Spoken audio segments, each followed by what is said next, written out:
Добрый вечер. В Москве 20 часов. На восточном побережье Соединенных Штатов, в Кембридже, в Гарвардском университете, где я нахожусь сейчас, полдень. И, как всегда, в понедельник, как уже 20 лет подряд, я начинаю нашу программу, посвященную ключевым событиям недели, тем событиям, которые будут иметь влияние на политику ближайших недель и месяцев.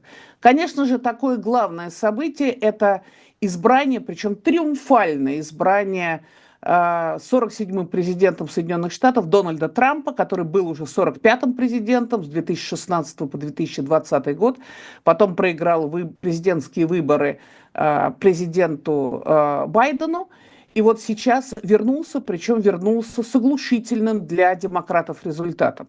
Он не только получил 312 голосов выборщиков, когда требуется 270 голосов выборщиков, чтобы стать избранным президентом, но он получил и больше абсолютно число голосов, 74,6 миллионов американцев, избирателей, проголосовало за него. Это на 400 тысяч больше, чем в 2020 году. Он превысил и собственный результат. В 2016 году он проиграл прямое голосование, то, что называется по-английски popular vote, Хиллари Клинтон, хотя выиграл по выборщикам пост президента, но сейчас он взял и больше прямых голосов избирателей, и плюс ко всему республиканцы получили большинство и в Сенате, и, судя по всему, в Палате представителей. Учитывая, что в Верховном суде Соединенных Штатов, третьей важнейшей ветви власти в Соединенных Штатах, тоже присутствует большинство назначенцев Дональда Трампа, он становится президентом, который практически не имеет институциональных ограничений. Такая однопартийная власть не новая для Соединенных Штатов. Несколько раз уже и демократы были у власти везде, и республиканцы были у власти везде. И во всех случаях для решений, которые принимались в условиях однопартийной власти, часто противоречили интересам большинства жителей Соединенных Штатов Америки. Что будет? Что ждать от Трампа? И прежде всего, что ждать от Трампа в отношении наших стран, России и Соединенных Штатов, с Россией и Украины? Что будет с войной на Ближнем Востоке? Каковы будут экономические шаги Трампа и чем они, опять же, закончатся в том числе и для нашей части мира? Вот об этом я сегодня буду говорить с Сергеем Алексашенко. Вам он хорошо знаком, он был не раз и на этом канале, российский экономист, общественный и государственный деятель. Сергей Алексашенко был заместителем министра финансов, был заместителем главы Центрального банка России, он участник антивоенного комитета России, Российского комитета действий, ну, естественно, он признан иностранным агентом, он был советником различных министров в правительстве Украины, так что он человек очень хорошо известный в наших странах. Сергей, спасибо большое за то, что согласились принять участие в этом эфире. Евгений Маркович, добрый вечер, очень рад быть у вас в гостях. Соскучился, честно говоря. Спасибо. Спасибо. Можно просто Женя, Сергей. Ну, Договорились. как-то мы всегда были так, да? А второй наш участник передачи Сергей Юдовский. Сразу вам скажу, я раньше не знакома была с Сергеем. Его нашел наш продюсер Егор Мостовщиков. Ну, мы успели коротко поговорить с Сергеем, и я немножко о нем почитала в интернете. Он предприниматель в сфере IT, родился и жил в Казахстане, в 2009 году переехал в Россию, занимался телекоммуникационным бизнесом. Естественно, ему приходилось взаимодействовать с ФСБ, никак иначе. Этот бизнес полностью под контролем Федеральной службы безопасности, тех управлений, которые когда-то были ФАПСИ, а до этого, значит, оперативно-техническое 8-е Главное управление и 12-й отдел КГБ СССР. Так что я его, конечно, на эту тему сразу спросила. Он честно ответил, что к куратору ездить приходилось, но поскольку бизнес был небольшим, то особенно его компанию ФСБ не дергало. Но при этом также сказал о том, что с установлением софта СОРМа все практически у ФСБ есть полный доступ ко всей электронной почте, к Skype, они могут читать Skype, могут читать другие мессенджеры довольно легко. Так что с 2019 года Сергей живет в Соединенных Штатах, занимается IT-бизнесом, свой бизнес перевел из Силиконовой долины в Техас, куда сейчас многие переезжают из Калифорнии, потому что жизнь в Калифорнии становится безумно дорогой и значительно проще и очень зарегулированной с точки бизнеса. Поэтому в Техасе, в республиканском Техасе проще. Сергей пока не гражданин Соединенных Штатов, поэтому он не мог голосовать, но честно говорит о том, что если бы голосовал, то голосовал бы за представителя республиканской партии Дональда Трампа. Сергей, я все так сказала? Все правильно, Евгения. Спасибо большое за представление, за теплые слова. Очень рад быть на вашей передаче. Спасибо, спасибо. Теперь мой вам первый вопрос. Я попрошу нашего режиссера показать таблицу электоральных предпочтений, электоральных ожиданий, намерений выходцев из разных европейских стран. Вот если вы посмотрите на эту таблицу, синие – это выходцы из разных стран, которые готовы были голосовать за Трампа. Желтые – это выходцы из разных европейских стран, которые собирались голосовать за Харрис, за Камалу Харрис, представитель Демократической партии и нынешнего вице-президента Соединенных Штатов Америки. Так вот, среди тех, кто собирался голосовать за Трампа, абсолютное большинство – это выходцы из России, больше 70%.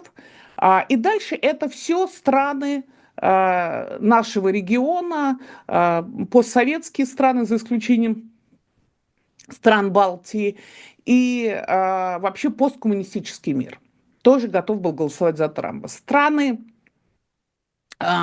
Выходцы из стран, которые мы называем welfare states, то есть социально ориентированные государства, такие как Дания, как Швеция, как Финляндия, Германия и так далее, они собирались голосовать за Камалу Харрис. Вопрос вам, Сергей, обоим Сергеям. Сначала Сергей Алексашенко, если можно. Как вы прокомментируете эти ожидания? И, судя по всему, они подтвердились. Я в день выборов была как раз на Брайтон-Бич. Жень, мне вообще кажется, что все-таки победа Дональда Трампа была уверенной, но я триумфально ее не стал называть. Потому что если мы посмотрим, да, он выиграл. Вы все правильно рассказали, что он выиграл все колеблющиеся штаты, но его победа, она, что называется, везде была там 1-2%, как правило, да, то есть не сокрушительная. И самое главное, что для меня является очень важным индикатором, то, что в Палате представителей большинство республиканцев будет очень небольшое.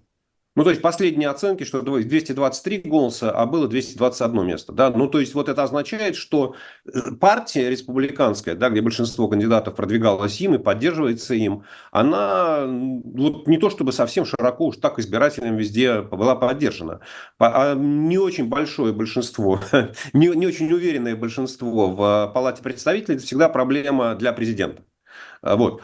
Что касается вот этого отношения жителей разных стран, то я его объясняю достаточно легко. Они смотрят или смотрели на двух кандидатов, очень мало понимая, что главное различие, или вообще главное, почему голосуют за того или за другого, это внутренние проблемы Америки.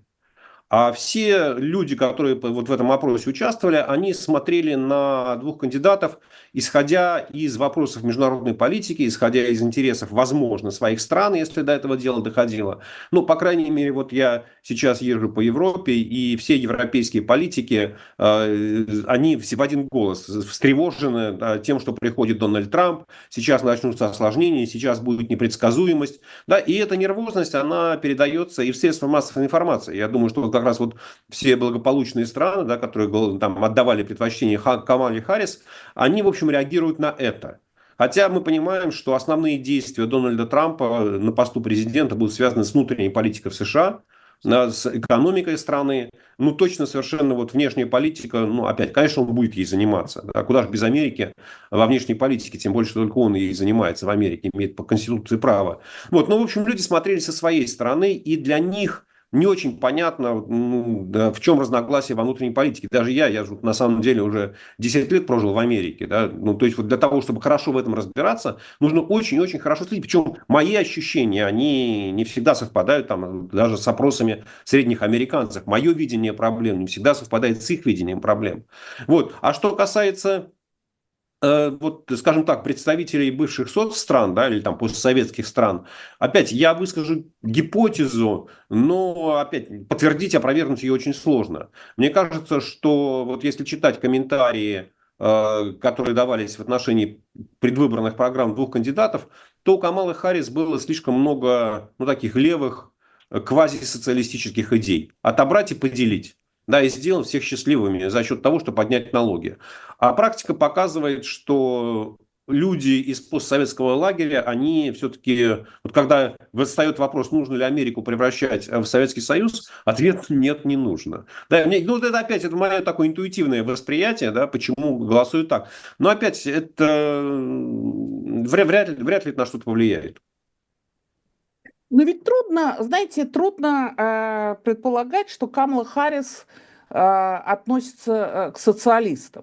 В ее кампании участвовали известные республиканцы, которые не согласны с политикой, с возможной политикой Дональда Трампа. В частности, Лиз Чейни, в прошлом конгрессмен от штата Вайоминг, дочь вице-президента Чейни в правительстве республиканца Джорджа Буша-младшего. И ряд других очень известных республиканцев, которые категорически из старого истеблишмента, тот же самый Буш и его окружение и так далее. Так что мне кажется, что обвинять ее в социалистических идеях как-то очень трудно. Мне кажется, что это вот та обманка, которая очень хорошо работала и на выходцев из Латинской Америки, прежде всего из Кубы, из Венесуэлы, и на выходцев из России. Нет, разве не так? Ну, смотрите, Женя, во-первых, я ее не назвал социалистической, да, я назвал, что я считаю, что люди смотрели на нее как на представителей квазисоциалистических взглядов. Да, это моя оценка, как сказать, знаете, оценка того, что я увидел в зеркале, в отражении, там, глядя в сторону куда-то. Смотрите, на самом деле во взглядах выходцев из Латинской Америки, даже афроамериканцев, произошел очень сильный сдвиг на последние 2-3 избирательных цикла. Они стали гораздо больше смотреть в сторону или поддерживать республиканцев. И если при Бараке Обаме ну, он собирал 90, ну, там, скажем так, с афроамериканскими голосами совсем просто, да, он собирал там 90 с лишним процентов. Но, в общем, даже выходцев из Латинской Америки он получал там где-то процентов 80, а то и больше.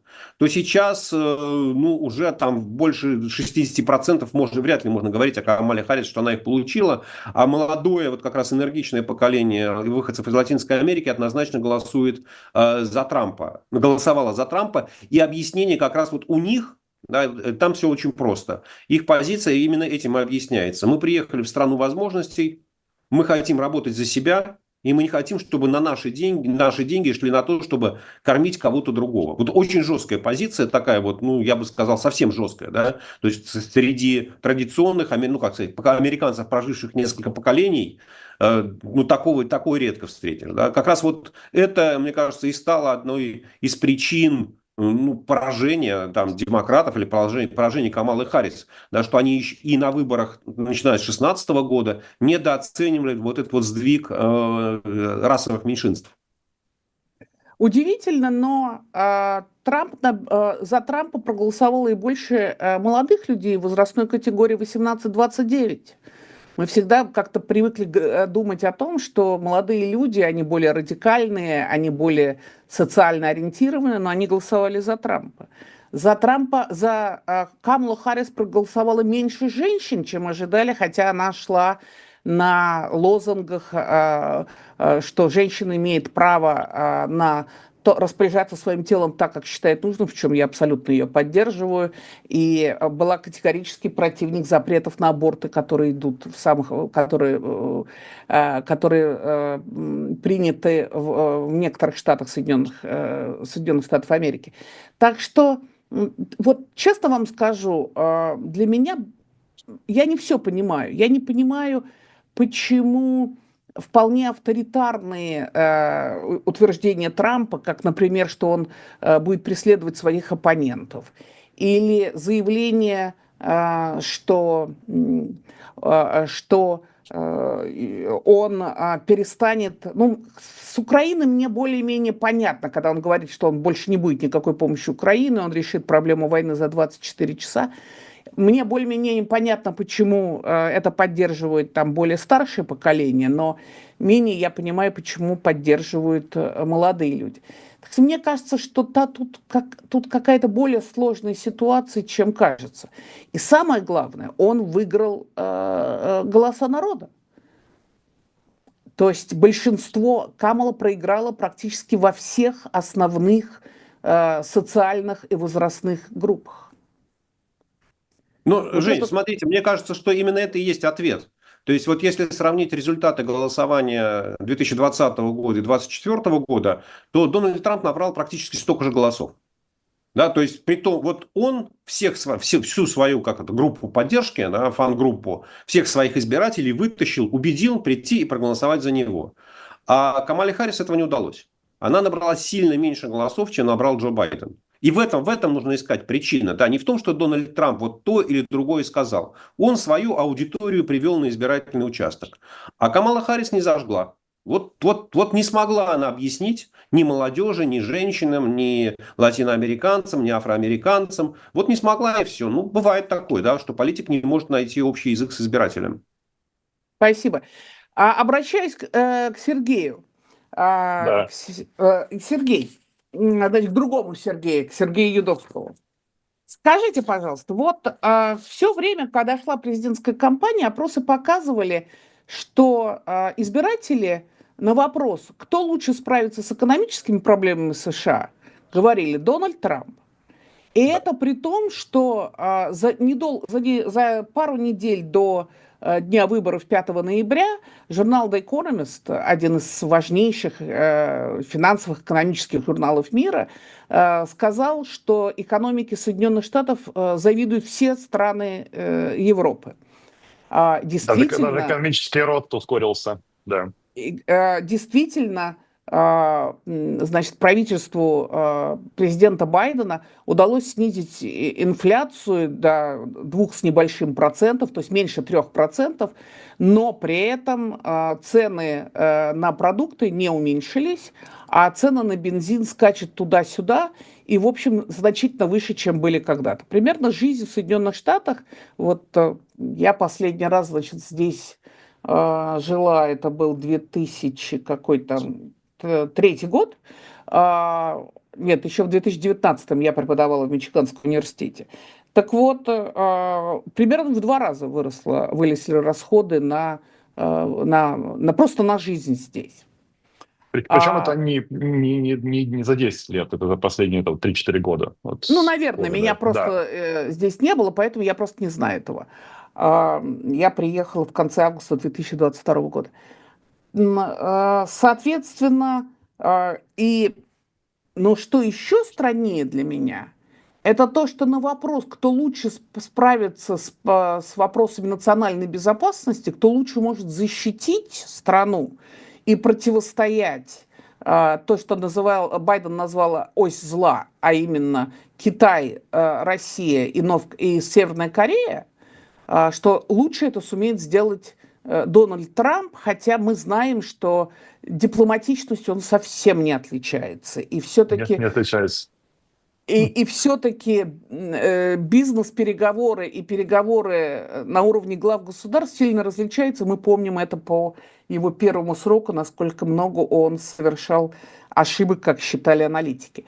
Вот вы сказали, до того, как начался эфир, мы с вами говорили, вы сказали, что если бы вы имели право, а вы не можете голосовать, пока вы не станете гражданином, то вы голосовали бы за Трампа. Что для вас так привлекательно в Трампе? Я, наверное, скажу, что я не такой уж пораженный республиканец, который прям вот всю повестку партии берет по галочку и говорит, да, вот потому что республиканцы считают, я тоже считаю. То есть у меня совершенно, допустим, другая позиция про аборты. Я считаю, что достаточно странно их запрещать. И по многим вопросам я тоже, наверное, расскажусь. Но вот мы правильно здесь начали обсуждать, в чем причина победы Дональда Трампа. Я бы, наверное, спросил, в чем причина поражения. Потому что не только Трамп, на самом деле, выиграл, а Камала Харрис и Демократическая партия проиграли, на мой взгляд, больше. Потому что, начиная вот с того, что они поставили ее как кандидата без праймерис, что для меня было прям практически аналогией рокировки Путина и Медведева, которая происходила там когда-то года. И когда я с американцами разговаривал... году. Да. Многие люди были, демократами, были в шоке. Почему, наши представители их не спрашивают, почему человек вот этот поставили.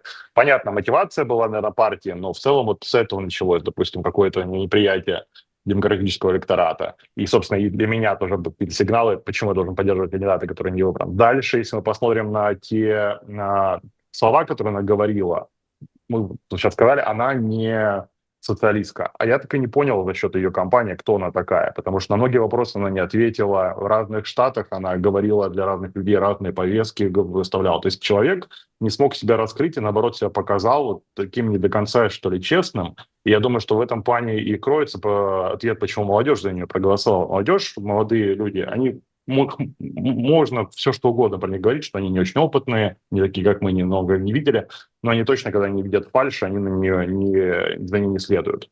Я думаю, что вот с этим связаны и как раз ответы, почему не сможет она решить экономические проблемы, почему она не сможет решить международные проблемы. Потому что человек не имеет собственного мнения, она как, извиняюсь, флюгер, да, постоянно его меняет. И, конечно, когда ты выбираешь между неопределенностью тотальной и каким-то таким умеренно плохим вариантом, ты будешь выбирать умеренно плохой предсказуемый вариант, прежде чем вариант, который вообще абсолютно. И я думаю, что с этим же связана вот моя гипотеза. Я тоже, конечно, не могу говорить за все население России, но моя гипотеза, почему Вообще-то Соединенных Штатов, к сожалению, население России не имеет возможности голосовать ни на каких выборах. Вы график показали, что там население России, вот, что они поддержали. Вот я про него. Это выходцы из России. Грубо говоря, запрос на перемены, потому что, опять же, непонятность и, скорее всего, продолжение вот этой политики, которая сейчас происходит. А тут вот с Трампом какие-то вот могут, возможно, перемены, и, возможно, будет лучше. Но, может быть, и хуже. Но вот этот запрос на какой-то новый подход, уход вот этого застоя, от этих рокировок, которые сделали демократические партии, я думаю, все вот это в комплексе и очень большое количество избирателей перенесло на сторону Трампа. Даже те, кто, возможно, и не хотел бы за них голосовать. Да, вот сейчас Сергей, кадр показывает, что... вы Да. жили во вполне авторитарном Казахстане и потом во вполне авторитарной России. Вы наблюдали, как по щелчку пальцев какого-нибудь чекиста в России у людей отбирали бизнесы?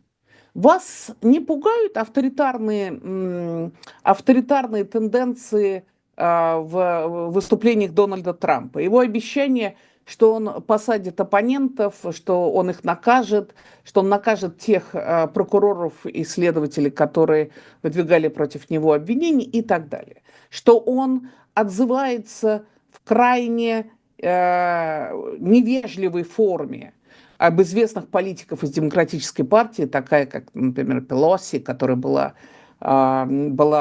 спикером Нижней палаты парламента Конгресса США на протяжении многих лет и так далее. Вас это не пугает? Я бы разделял бы, наверное. То есть то, что политики говорят друг о друге, я не вижу здесь проблем, потому что они друг друга сильно оскорбляли. Его тоже там Гитлером и как угодно называли. Я не в том плане, что вот абаутизм, да, включать. Но, в принципе, я убрал бы группу политиков. Политики могут друг о друге, мне кажется, это часть работы. Говорить плохие вещи, хорошие.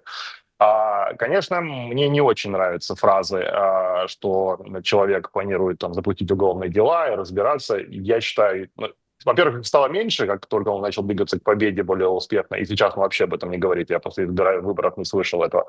И я очень бы хотел, чтобы этого бы не было, потому что это, во-первых, будет глупо с точки зрения дальнейшей динамики и работы страны. Я считаю, что главная его задача сейчас консолидировать все ветви власти, чтобы действительно много проблем в стране, их нужно решать, работать и устраивать эти локальные войны, чтобы посадить 3-4 человек, которые, к сожалению, для него это все-таки не так легко будет сделать.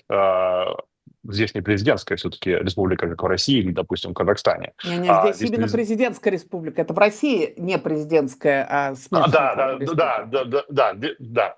Там после президентское правление, здесь президентская республика. Все-таки у него есть очень большое количество ограничений, и все-таки даже если все палаты парламента, уровни парламента, они красные, это не значит, что они будут выполнять его все указы, брать под козырек. Здесь очень большое количество течений, взаимосвязи. Я думаю, что система США сдержек и противовесов работает и удержит в следующие 4 года от того, что это он скатится куда-то, даже если он захочет. Но мне кажется, что он и не захочет. Мое мнение. В какой степени обещание Трампа увеличить добычу энергоресурсов, как он сказал, drill and frack everywhere, да, будем бурить везде, просто бурить везде будем, даже, значит, какой-то национальный парк порежем и отдадим под скважины и так далее. И второе, в какой степени его обещание снизить налоги аж до 15% привлекают вас в том, что вы говорите, что если бы вы имели право голосовать, вы голосовали бы за Трампа. Ну, я начну с конца. Извините, закончу вопрос. При том, что значит, экономисты пишут, что это увеличит национальный долг на 7,4 триллиона долларов. Эти экономические реформы Трампа. Хорошая ремарка, да. Я думаю, что национальный долг в любом случае бы увеличился. Как мне кажется, что ни один, ни другой кандидат не смог бы сделать так, чтобы сейчас резко остановить эту машину без проблем для всего мира, даже не только для Америки. Поэтому здесь нужно выбирать. Я, безусловно, поддерживаю любые сокращения налогов. Мне кажется, что бизнес нужен меньше облагаться и получать больше денег, чтобы реинвестировать их обратно в страну. И американский бизнес, в отличие, возможно, там, от российского или казахстанского, редко выводит деньги за границу. Все-таки, если мы уберем там суперкрупные корпорации, средний бизнес точно занимается инвестированием, поэтому средний бизнес нужно освобождать. По поводу бурения, очень сложный вопрос, потому что, с одной стороны, я понимаю, что нужно относиться, опять же, нестандартно, может быть, республиканец, что нужно быть responsible, да, ответственным к планете, но также есть очень много случаев разных, например, в Калифорнии, что там из-за какой-то там птички, которая живет одна на один вид, и теперь мы не можем прорыть какой-то канал, который позволит ну, там очень сильно наполнить резервуары воды, что позволит сильно сделать буст улучшения по культурам сельскохозяйства. И вот здесь вот баланс, мне кажется, мы должны решать. То есть иногда, возможно, одной птичкой стоит пожертвовать для того, чтобы в среднем двигаться. Иначе мы попадем в существенно большие проблемы, когда, ну, так или иначе, ты строишь, не знаю, сажаешь овощи для того, чтобы люди были, допустим, кто ест только овощи, не ест мясо. Ты убиваешь людей, ну, там, микроорганизмы, которые живут в почве. То есть, ну, кого-то убиваешь, здесь каждый выбор происходит. Поэтому, ну, я поддерживаю бурение. Я думаю, что нужно снижать цену на ресурсы за счет увеличения предложения. И это, опять же, поможет экономике. Это поможет сильно улучшить наши экономические показатели. Спасибо. Да, Сергей Алексеевич. эти вещи полностью меня, конечно, переманивают на эту сторону, потому что если мы говорим про то, что только надо думать о природе, надо ничего не делать, остановиться и, опять же, субсидировать огромное количество и внутренних людей, которые не производят добавочных, в том числе внешних, это напрягает. Знаете, у меня есть знакомый, который вполне себе миллионер.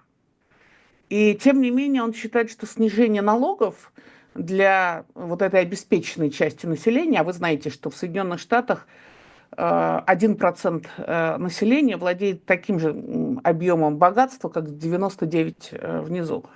А вот он как раз полагает, что это ложная идея снижать налоги, потому что это приведет к еще большей поляризации общества и подвергает риску социальный мир. Вот. Но я в данном случае я не спорю, я просто привожу вам этот аргумент. Сергей Алексашенко, вопрос к вам.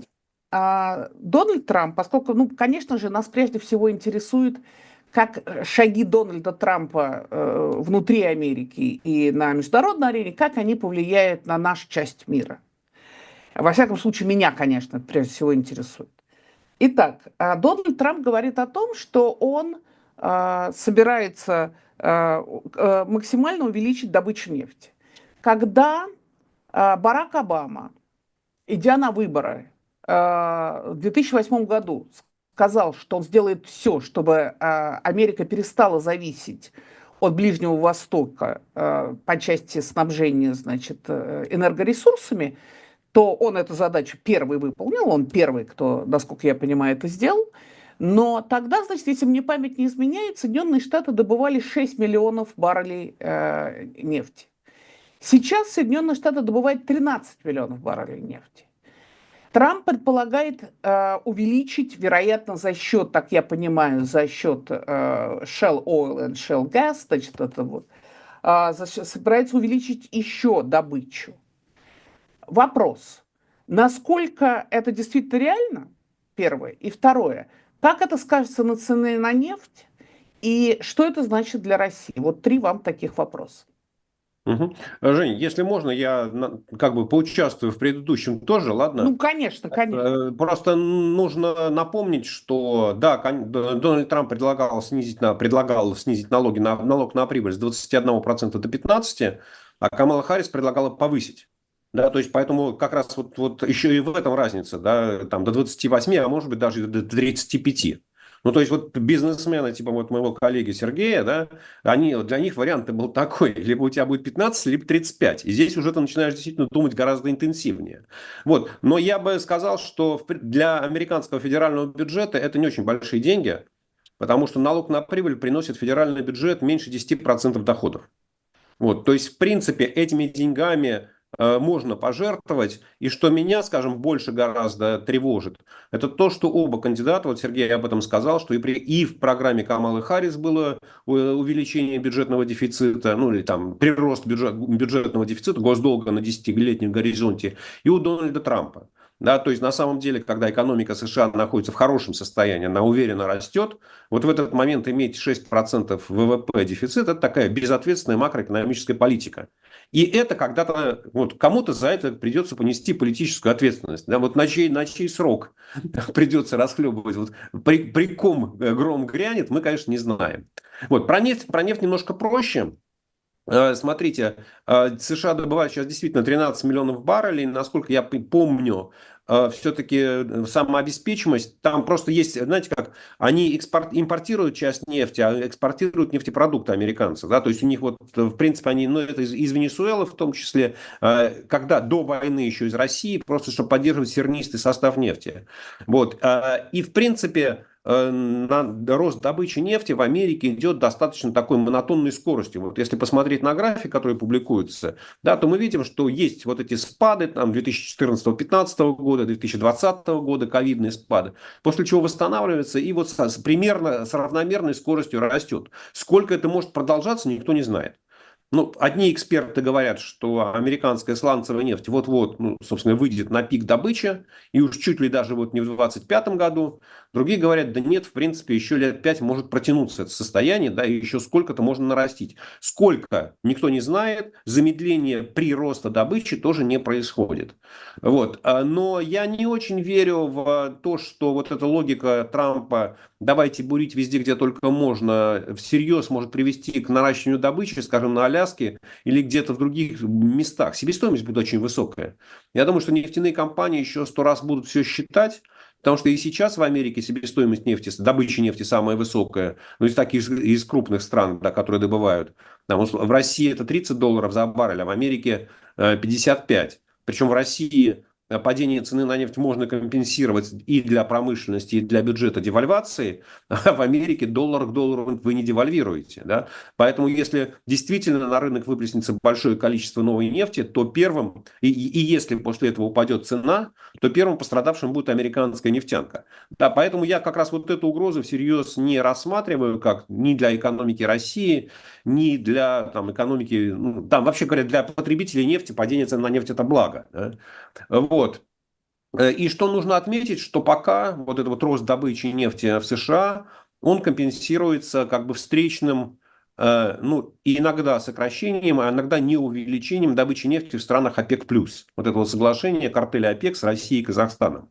Да, и пока, последние 3 года, мы видим, что вот картель сдает свои позиции. Да, то есть картель соглашается, что его будут вытеснять с рынка. Ну, надолго ли хватит терпения у Саудовской Аравии, опять никто не знает, но пока они терпят, сжимают зубы, и, видимо, хорошие отношения с Америкой их прельщают больше, чем большое количество добытой нефти. Вот, это что касается нефти. Ну, с Украиной, мне кажется, что все гораздо проще, потому что и де-факто администрация Байдена, и на словах Дональд Трамп, они изоляционисты. То есть вот все больше и больше Америка уходит в изоляционизм, что Украина – это проблема Европы. Нам самое главное, чтобы был мир, потому что война наносит ущерб нашим интересам, экономическим интересам, нашему уровню жизни, заставляет нас отвлекать ресурсы, хотя и там, отмечу от себя, не очень большие ресурсы уходят из американского бюджета на Украину. Вот. Но желание заниматься европейскими проблемами, желание ввязываться в войну с Россией за Украиной нет ни у администрации Байдена, ни у администрации Трампа. Но если администрация Байдена об этом говорит как бы в полслова потихоньку, и мы просто делаем выводы, потому что оружие Украине не предоставляется, хотя говорят, вы сражайтесь, а вот мы даже закон приняли, и вам сейчас столько всего дадим, и не дадим. То Трамп честно говорит, слушайте, я хочу, чтобы прекратилась война, поэтому оружие и помощи от меня не ждите. Да, поэтому вот в этом отношении Украине тяжелее всего. И мне кажется, что есть принципиальное различие между, вот, если говорить об еще одной внешнеполитической проблеме, это Израиль и ну, Палестина, неправильно, да, Хамас, Хизбалла, то нужно помнить, что отношения Америки и Израиля они качественно иные, чем отношения Америки и Украины. Израиль для США партнер и союзник. У США есть долгосрочное многолетнее соглашение о поддержке. Там, половина израильского военного бюджета – это поставки оружия из США. То есть это союзнические отношения. С Украиной никаких союзнических отношений у США нет и не было. И никто об этом никогда не говорил. Да, и в принципе там, то, что США там, 2 года помогали Украине защищаться, ну, это как борьба за все хорошее против всего плохого.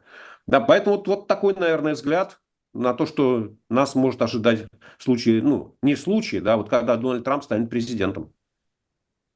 Сергей, вот вы сказали о том, что и администрация Байдена была вполне изоляционистской. Действительно, тут вот президент Владимир Зеленский сказал, что из обещанного пакета в 65 миллиардов, который был в конце концов принят Конгрессом весной, поступило только 10%.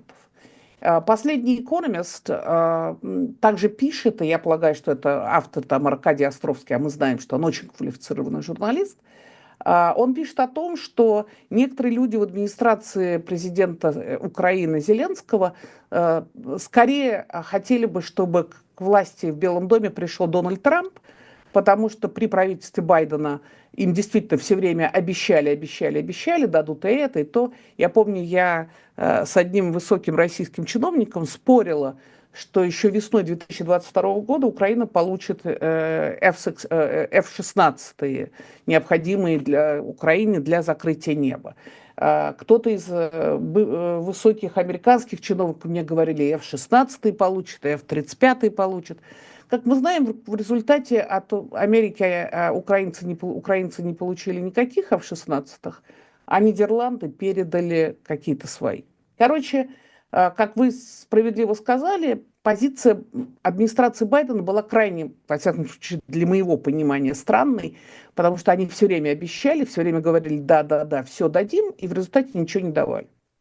Или давали очень мало, хотя, наверное, с точки зрения американских налогоплательщиков, и этого мало было много, потому что, соответственно, меньше шло денег на помощь бедным и тем, кому требуется помощь внутри Соединенных Штатов. Тем не менее, вы считаете, что Америка возвращается к изоляционизму, которое было до ФДР, до Франклина Делано Рузвельта, который в 1943 году, если не помню, или в 1942 принял решение вступать в войну против Гитлера, а до этого Америка считала, что это война, которая вот пусть Европа ведет, нам плевать, что будет с Великобританией, и некоторые известные политические деятели того времени, как, например, отец Джона Кеннеди, Джозеф Кеннеди, который был послом Соединенных Штатов в Великобритании, им очень нравился Гитлер. Ну, хороший мужик тут такой, да, радикальный. Это правда. Да. Так вот, вы скажите, вы полагаете, что Америка совершенно уходит из этого евроатлантического братства, и европейцы сами будут пытаться как-то помогать Украине? Ну, смотрите, давайте начнем с того, что там ФДР не объявлял войну Германии, это Гитлер объявил войну Америке. Ну да, нет, я имею в виду, вошел... Ну вот это, да, то есть на самом деле, я не знаю, если бы Гитлер не объявил войну Америке, я даже не знаю, Америка бы объявила войну Германии или нет. Это вообще такой интересный вопрос с неоднозначным ответом, потому что была война, у Америки была война с Японией. Да, с Германией американское общественное мнение не хотело воевать. Вот, и на самом деле это и есть объяснение позиции и демократов, и республиканцев, да, и Байдена, и Трампа. Просто опять Трамп об этом в ходе дебатов с Камалой Харрис сказал прямо, когда его пытались прижать к стенке, да, хотите ли вы там добиваться, или считаете ли вы, что победа Украины это благо для Америки? Он сказал, что не понимаете, что у России есть ядерное оружие. О чем вы говорите, как можно победить эту страну? Администрация Байдена это вслух не говорила, но вся политика, она именно так и строилась. Как бы не пересечь какую-то красную линию, когда обезумевший старец, сидящий в Кремле, нажмет красную кнопку. То есть вот политика в этом отношении, да. Насколько будет изоляционистской, я думаю, что, конечно, все-таки не до такой степени, как это было до Второй мировой войны, до 1941 года. Опять, если мы принимаем за чистую монету то, что говорил Дональд Трамп в ходе предвыборной кампании, НАТО он распускать не собирается, он не собирается выводить Америку из НАТО, он просто громко и внятно сказал, что мы будем выполнять свои обещания по защите стран-членов НАТО только в отношении тех, кто выполняет свои обещания и тратит на оборону больше 2% ВВП. Но это означает, что Германия выходит из-под американского зонтика, потому что у нее 1,5% расходы. Да? Вот. Но опять... у поляков 4,7%. У поляков 4,7, у Литвы тоже выше 2, по-моему, у Латвии чуть-чуть меньше, там где-то 1,7, да, вот это на самом деле самая такая страна, что у нас под большим ударом потенциальным. Ну, придется им решать эту проблему. Вот, я думаю, что, конечно, НАТО не рассыпется, я не думаю, что США станут настолько изоляционистскими, что бросят Тайвань. Да, потому что, собственно, вся риторика Трампа и его президентского срока там, с 17 по 20 и сейчас, что главный оппонент это Китай, да, и, в общем, на противостояние с Китаем должны быть направлены ресурсы Америки. Ну, то есть, если пытаемся противостоять Китаю, защищать Тайвань, защищать Южную Корею, помогать и поддерживать Японию, то это уже не изоляционизм. Просто Европа менее привлекательная. Почему мы можем обсуждать? Европейская экономика потеряла динамизм, европейская экономика сильно забюрократизирована, и вот эти все законы о регулировании цифрового бизнеса, они в первую очередь бьют по американским компаниям, да, и по Google, и по Apple, и по Amazon, и заставляют их платить огромные налоги и штрафы в европейскую казну, что не может нравиться тому же самому Илону Маску, да, или его партнерам, его друзьям, его конкурентам. Да, потому что в конечном итоге он понимает, что и до него когда-то дойдут руки. Вот. Европейцы очень неуступчивы на переговорах о снижении таможенных тарифов на американские товары, которые ввозятся в Европу, ну и так далее. То есть вот когда мы смотрим на... Как, Трамп, он бизнесмен. Да, Трамп, он бизнесмен, и он в первую очередь думает, ну, скажем, не то, что о личной выгоде, да, он думает о том, что выгодно в таком меркантильном смысле слова, экономически выгодно для Америки. И вот взаимоотношения там с быстро растущей Юго-Восточной Азией, в которой растет индустриальная база, в которой есть современное технологическое производство, да, где есть выходы на растущие рынки Юго-Восточной Азии, это для американского бизнеса более понятно, чем вот такая вот закостеневшая старушка Европа, которая, ну, в общем, живет, скажем честно, более старым багажом, накопленным богатством, а не создает новое. Вот, поэтому о совсем полном изоляционизме речь вряд ли пойдет. Хотя опять никто не знает, да, как администрация, неважно, демократическая, республиканская, отреагирует в случае нападения Китая на Тайвань. Да, в случае там не то, ну, хотя не нападение, а там объявление, например, морской блокады Тайваня. Да, это отдельная история, потому что если к тому времени у Си и у Путина будет такое же соглашение о партнерстве, как с Северной Кореей, то, в принципе, Китай может рассчитывать там на путинский ядерный зонтик. Да, и перед администрацией Белого дома встанет тот же вопрос. Мы из-за этого Тайваня будем начинать глобальную ядерную войну, в которой мы все исчезнем. Да, поэтому изоляционизм у него всегда есть какой-то предел, ну, я бы сказал так, рациональный. Да, вот в какой-то момент, вы же не понимаете, вот этот кремлевский сиделец, он реально безумный и готов нажать на красную кнопку, или он блефует? Ни у кого нет ответа на этот вопрос. Еще один вопрос, прежде чем я начну спрашивать вашего коллегу с Техаса. Вы хорошо представляете себе экономику Украины и ситуацию на Украине. В Украине, извините, ситуацию в Украине. В какой степени Европа сможет помочь Украине? Или действительно Путин выиграет эту колониальную войну, заберет себе, я не понимаю, зачем России, но точно это исключительно амбиции Путина, территории Украины, в обмен, например, на то, что Трамп снимет санкции, часть экономических санкций с экономики России.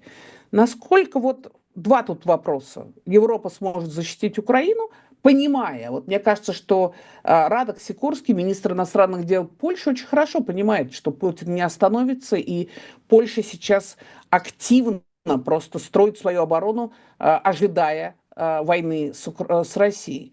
И второе, в какой степени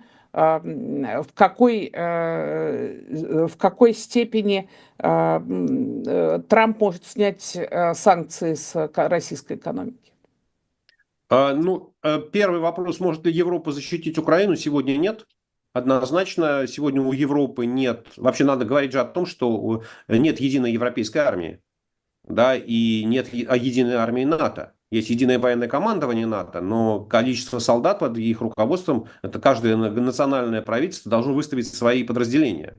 И вот эта идея, которая была еще сразу после Второй мировой войны о создании Западноевропейского союза, то, что называлось изначально Брюссельский договор, но она так и не была не реализована, потому что американцы ее, что называется, терпеть не могли. Они как раз не хотели, чтобы Европа объединялась в военном, Западная Европа объединялась в военном смысле слова.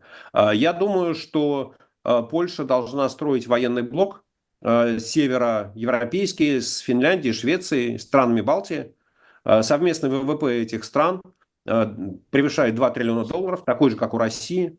Да, с учетом доступа к современным технологиям, с учетом доступа к американскому вооружению, я думаю, что эти страны сначала должны будут построить свою систему защиты себя, да, а потом уже и продвигать это, ну, когда уже, да, мы понимаем, что будущее Украины зависит в первую очередь от Украины, от того, что там будет происходить, какие там политические изменения будут, какая там будет ли или не будет там в конце концов борьба с коррупцией, да будет ли там или не будет справедливая, честная судебная система. Вот, но в принципе я вижу путь защиты Украины вот в эту сторону, да, что да, Польша может стать лидером Северной Европы, ну так, как это, Северо-Восточной Европы, скажем так, чтобы никого не обижать.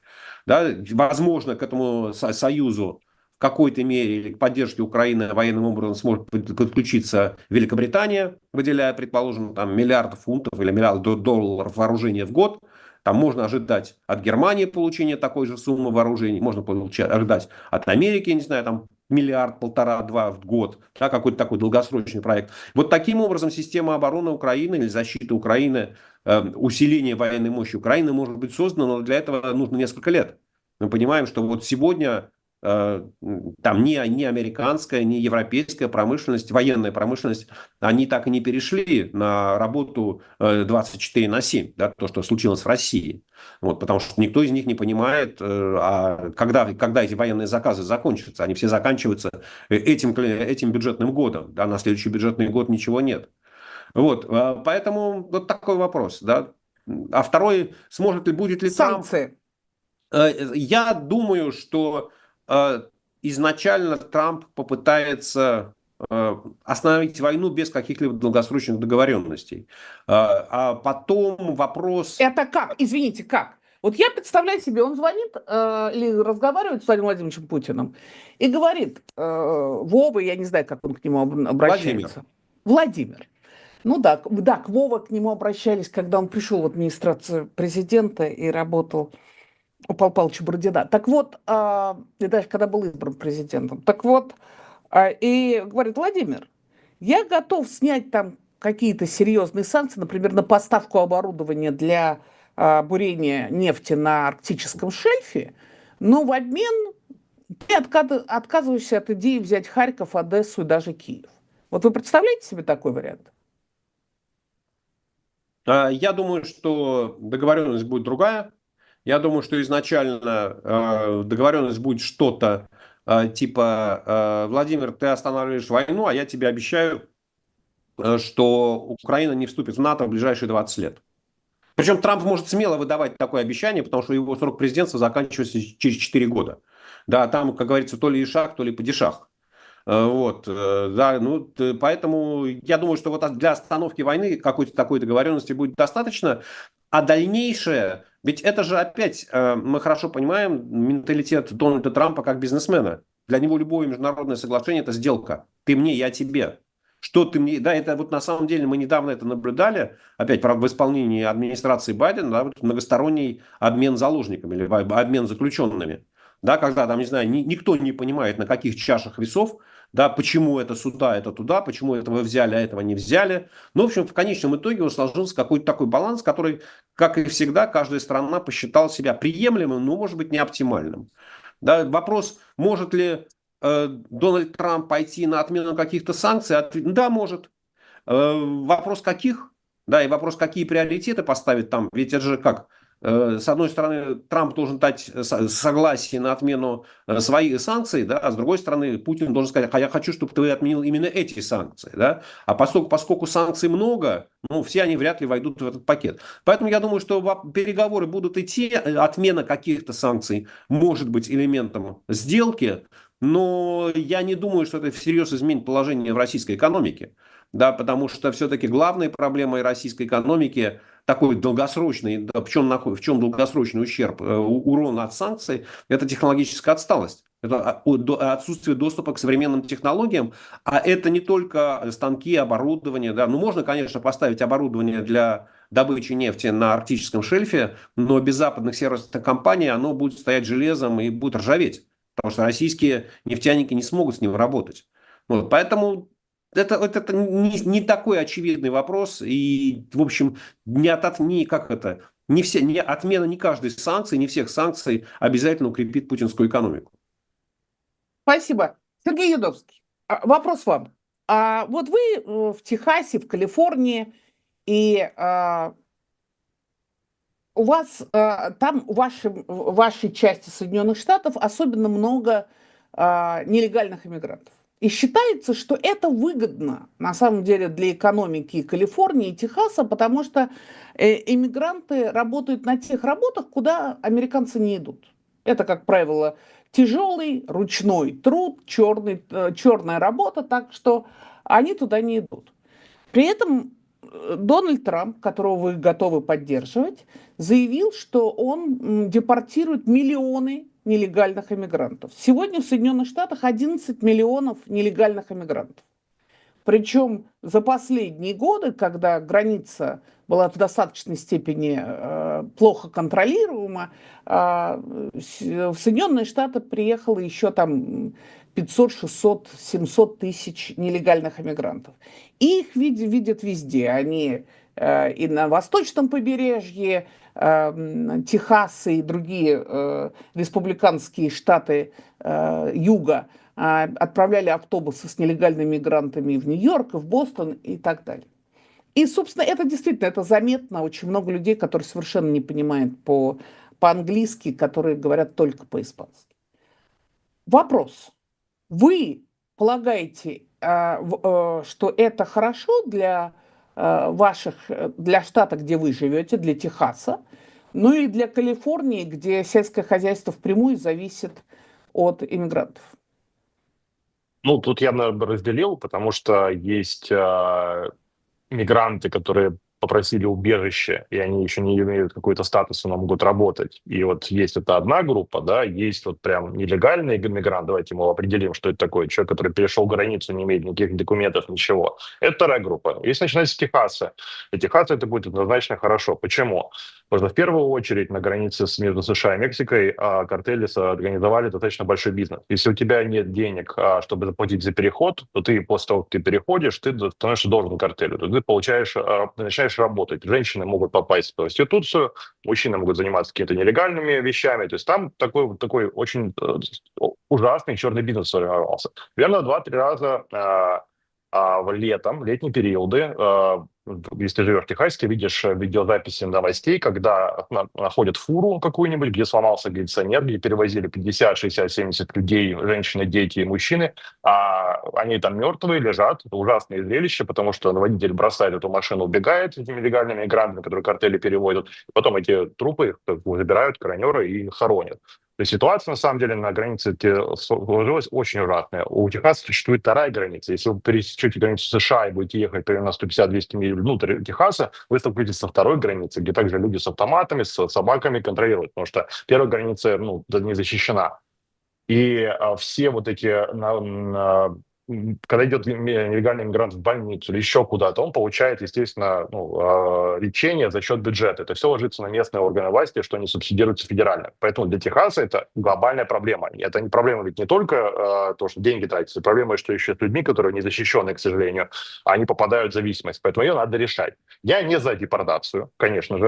Я, опять же, не считаю, что это правильная история. Я думаю, что нужно смотреть, если человек не нарушил законодательство, если он может подтвердить документами, что он там не скрывается, не убийца ни с другой стороны, то есть, может быть, не больной или не насильник, надо как-то предоставить убежище, легализировать, если он работает, пускай это работает. Но в целом вот этот поток непонятной иммиграции надо останавливать, потому что он в первую очередь носит ущерб самим иммигрантам, которые приходят, и они попадают в кабалу от мафии и прочих людей. Это плохо. Ну, наверное, такая моя позиция взвешенная. То есть нужно приводить все, закон работал. Вот, чтобы не было такого, что ты перейди, а потом как-нибудь разберемся, а как вот оно так и происходит. И мне тоже, кстати, очень не нравится, что делали республиканские власти. Я считаю, что первые демократы, когда сказали всему миру, особенно Южной Америке, приходите, вам всем будет здесь хорошо, не предоставив инфраструктуру для иммигрантов, да, и что они бедные не... То же самое и республиканцы, когда ты берешь человека живого и отвозишь его в другой штат, там высаживаешь и такой на камеру, вот смотри, теперь ты в Нью-Йорке. Это бесчеловечное отношение, мне кажется, оно абсолютно политическое, и делать так тоже было нельзя. А когда смотрел эти кадры, я думал, господи, зачем это все происходит? Сергей Александрович, не могу вас тоже не спросить о вот этой проблеме с нелегальными иммигрантами. Пару дней назад я была в Нью-Йорке, и, значит, Uber, на котором я ехала из одной точки в Бруклин в другую точку, за рулем была женщина из Эквадора. Мы с ней разговаривали, потому что я год назад была в Эквадоре, и мне было очень интересно в этой стране, особенно хайкинг в амазонском тропическом лесу. Это было просто сплошное удовольствие. Так вот, и она мне говорит, вдруг она мне говорит, она начала разговор про Трампа, и она сказала, вот с одной стороны он обещает депортацию, а с другой стороны, вы знаете, что сейчас одни латинос стали против других латинос. Потому что в результате в последние годы очень много, значит, организованных киллеров пришло из Латинской Америки в Соединенные Штаты. Это прямо вот эти вот, которых мы видим в фильмах, значит, убийцы, assassins, которые по заказу убивают и так далее. Что очень много преступников пришло. Вы полагаете, во-первых, первый мой вопрос, что я никак не могу понять, а почему правительство Байдена не пыталось с этим что-то сделать? Здесь же, вот, например, в штате Массачусетс, мне надо было, чтобы там какой-то специалист собрал мне диванчик, и пришел человек, который мне демонстрировал фотографии, как он воевал в Нагорном Карабахе на стороне Азербайджана. Он чуть-чуть говорил по-русски, из молодых азербайджанцев, и я себе задавала вопрос, как человек, который показывает фотографии с оружием, и как он здесь оказался, при том, что он ни слова не говорит по-английски. С другой стороны, я тоже не понимаю, а как это с точки зрения экономики Соединенных Штатов, я уже не говорю о том, что это страна иммигрантов, как Трамп может себе позволить, значит, депортировать миллионы людей. И третье, почему тогда латинос голосовали за Дональда Трампа в подавляющем большинстве? Ну, вы уже говорили, потому что про социализм, но тем не менее. Оказалось, что они, видимо, не верят в эту угрозу депортации. Спасибо. Ну, Женя, я начну с конца. Голосовали граждане Соединенных Штатов, латиноамериканцы по происхождению. И, скорее всего, это может быть даже второе поколение уже, да? То есть они легальные, и они уже даже не иммигранты, они граждане Соединенных Штатов. И поэтому к ним угроза депортации не относится ни в коей мере. Но к их родственникам относятся? Я думаю, что граждане Соединенных Штатов, выходцы из Латинской Америки, они имеют возможность приглашать к себе родственников и легально. Да, и вот когда мы начинаем обсуждать каждого отдельного, ну, в том числе, условно, вот этого вашего азербайджанца с оружием из Нагорного Карабаха, вы же у него статус не спрашивали, он легальный мигрант или нелегальный, а может, у него грин-карта, и он абсолютно легально... Нет.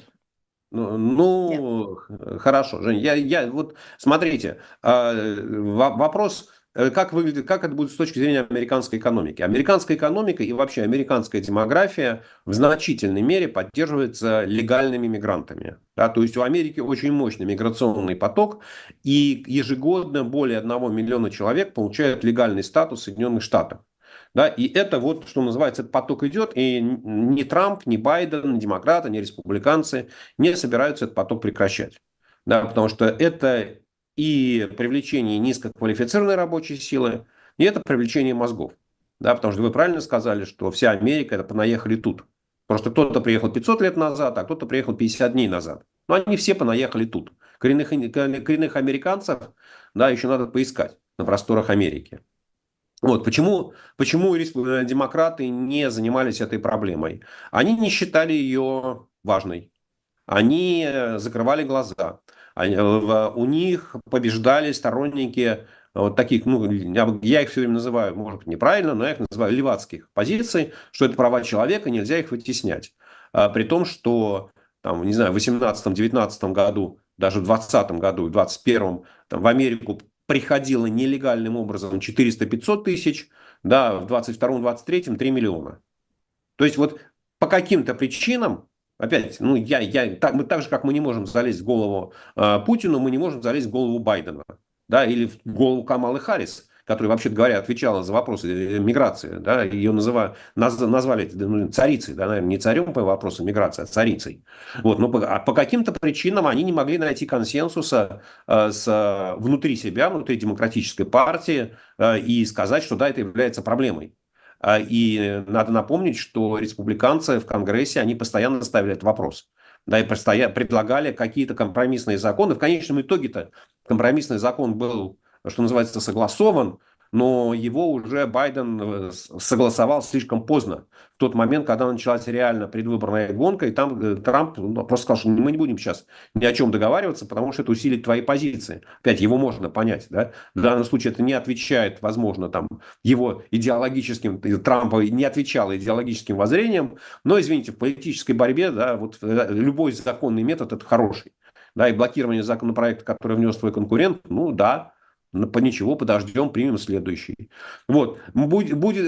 Сможет ли Трамп экономически, американская система найти ресурсы для депортации нескольких миллионов нелегальных мигрантов, я сомневаюсь.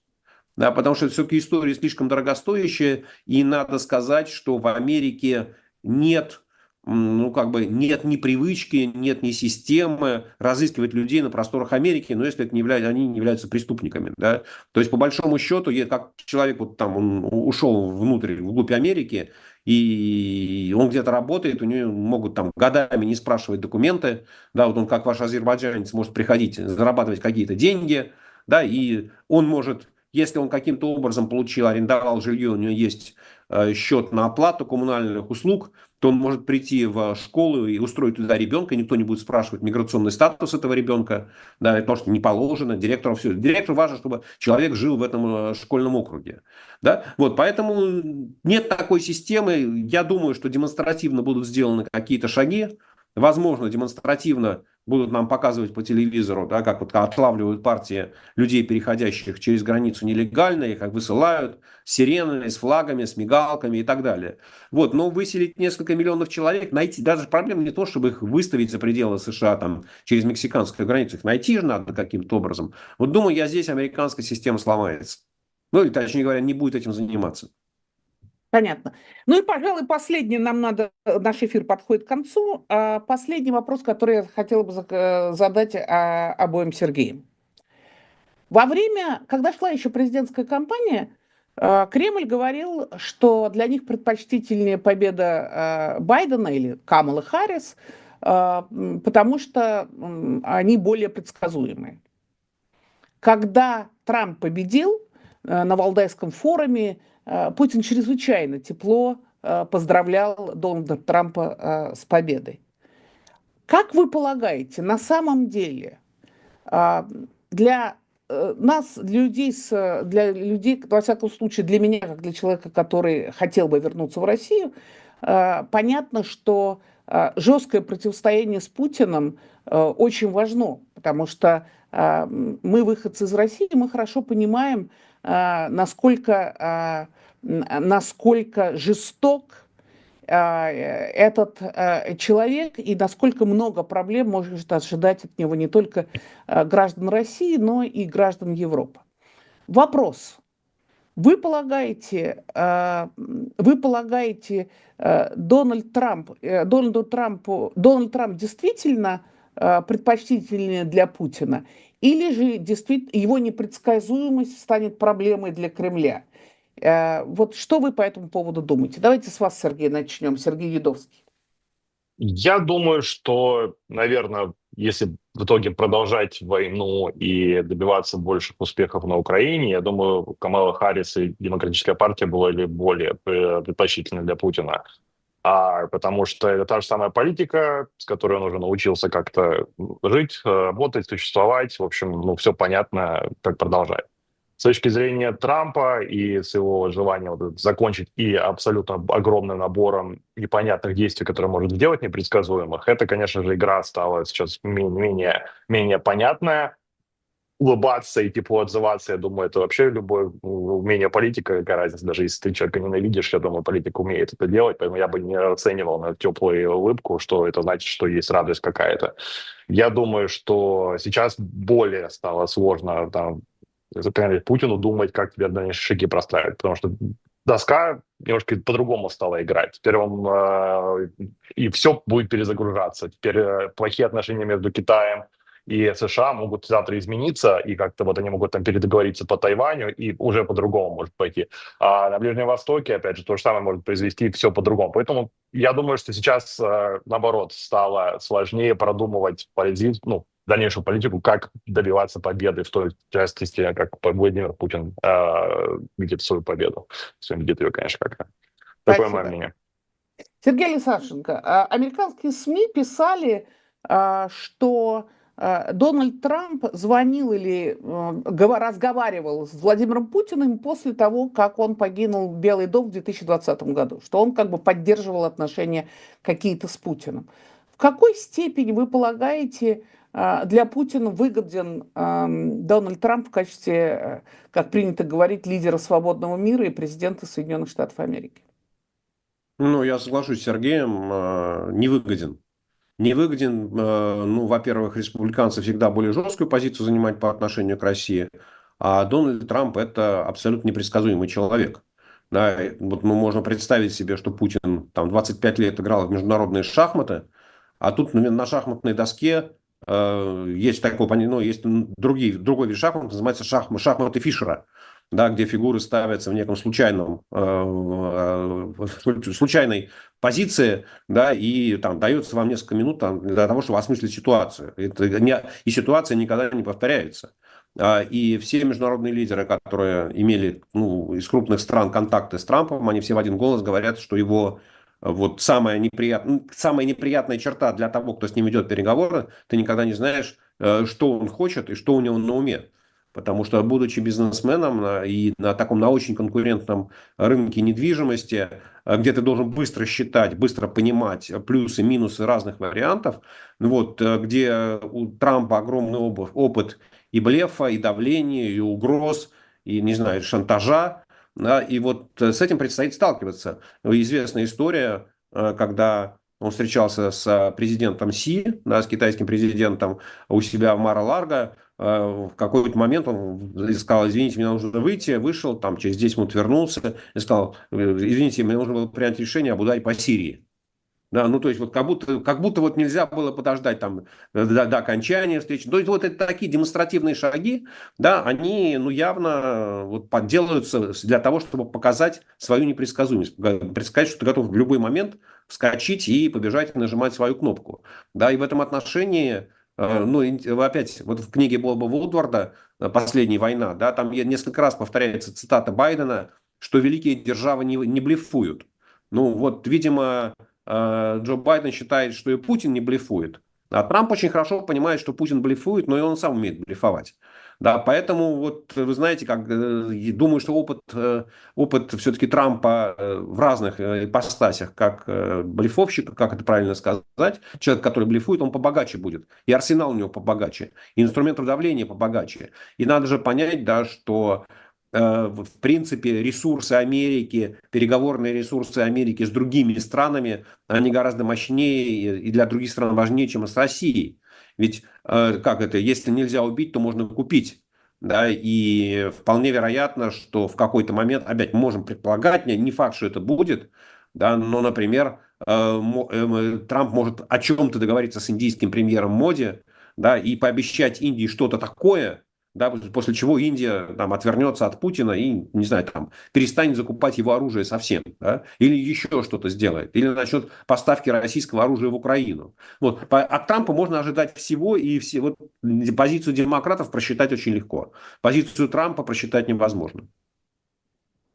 Я благодарю Сергея Алексашенко и Сергея Юдовского за участие в этой передаче. Мы говорили о последствиях победы Дональда Трампа на президентских выборах в Соединенных Штатах Америки и о том, чего можно ждать в будущем. Спасибо вам большое. Услышимся через неделю. Пока. До свидания.